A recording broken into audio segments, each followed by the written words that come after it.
Gilingaw sa usa ka non-government organization nga gitawag og Help Portrait ang mga residente sa kanituan nga bago lamang nagdumdum sa ikatulong tuig sa panalasa ni Bagyong Sendong dinhi sa syudad. Ania ang report.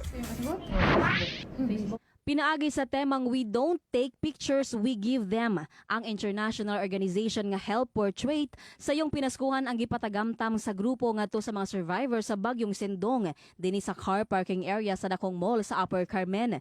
Aside from providing the venue, we are very happy to tie up with Help Portrait in this noteworthy endeavor. Dala ang ila ang mga pamilya ug anak, gilingaw sila sa mga pakulo sama sa libreng picture nga ihatag sa ilaa sa matagkuha nga larawan, libreng medical mission ug uban pa.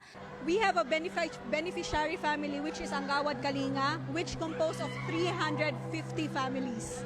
Muna among way nga makapatabang sa ila, we want to make them feel special. So nami makeup artist, nami magician show, nami Santa Claus. So gusto namo nga ma-feel special sila during the Christmas season. Doon na sub-drawing sessions kauban ang mga bata para ma-develop ang abilidad sa pag-drawing.